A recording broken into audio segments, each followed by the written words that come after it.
हाय दोस्तों, आप सबका स्वागत है आपके YouTube चैनल भूतों की अनसुनी कहानियां। आज जो मैं कहानी आपको बताने जा रहा हूँ इसका नाम है आत्मा ने किया मरे बच्चे को जिंदा। चलिए अब बढ़ते हैं आज की कहानी की ओर। यह घटना सन 1958 में घटित हुई थी। उस समय में चिकित्सा सुविधा बहुत ही कमजोर हुआ करती थी।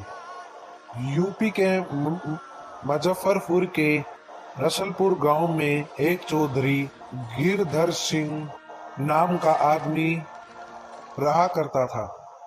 उसका 3 साल का बच्चा था। उसको चेचक हो गया था और काफी इलाज के बाद भी उसे जिंदा नहीं बचा सका। रात में उसकी मृत्यु होने के बाद दिन में उसका अंतिम संस्कार करने का निर्णय लिया गया। उसी रात मुजफ्फरपुर के एक दूसरे गांव में शोभराम नाम के एक व्यक्ति की बैलगाड़ी के पहिए के नीचे आ जाने से मौत हो गई थी। उसको अस्पताल ले जाते वक्त ही उसकी मौत हो चुकी थी। मृतक के घर वालों ने उसका देह संस्कार कर दिया। दूसरी तरफ जब रसलपुर में उस मृत बच्चे को दफन करने के लिए जंगल जाने लगे, अचानक रास्ते में उसके शरीर में हलचल हुई और वो उठकर खड़ा हो गया। लोग ये देखकर दंग रह गए, लेकिन बाद में उसको सब जिंदा देखकर खुश हो गए। लेकिन लोगों को ये पता नहीं था कि उस बच्चे के शरीर को किसी और आत्मा ने जकड़ रखा है।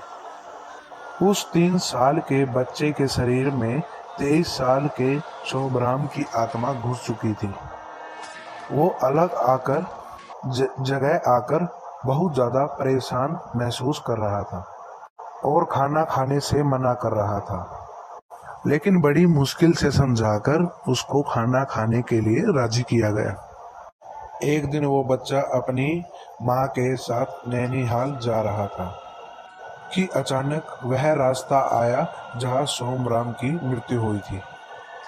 उस बच्चे ने इशारा करते हुए बताया कि वह रास्ता उसके गांव की ओर जाता है। उसकी माँ उसकी बातों को अनसुना कर रही थी।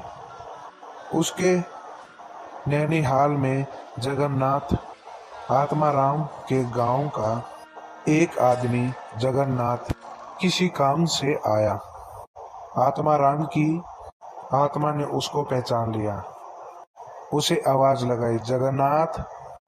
उसको बच्चे के मुंह से अपना नाम सुनकर बहुत ज्यादा अचंभा हुआ। जगन्नाथ के पूछने पर बच्चे ने उसका पूरा इतिहास बता दिया और बोला कि तुम लोगों ने मेरी मौत से पहले ही मुझे जला दिया और इस बच्चे को खाली शरीर को देखकर मैं इसमें रहने लगा हूँ। जब जगन्नाथ ने यह बात पूरे गांव को बताई तो उसके परिवार के लोग आत्माराम से मिलने चल दिए।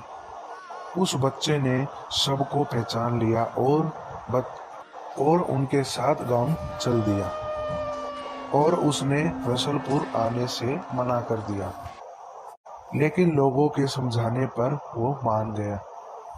इस तरह वो 2 परिवारों को साथ लेकर चलता रहा। इस कहानी से हमें पता चलता है कि कभी किसी आत्मा की अधूरी इच्छा रह जाती है तो वह आत्मा अपनी इच्छा पूरी करने के लिए दूसरे के शरीर को अपना जरिया बना लेती है। दोस्तों, मैं आपको बताना चाहता हूँ कि यह तो सिर्फ कहानी है, लेकिन कुछ ऐसे मामले भी हकीकत में होते रहते हैं। और ऐसी ही कहानी को सुनने के लिए हमारे चैनल को सब्सक्राइब करें। धन्यवाद।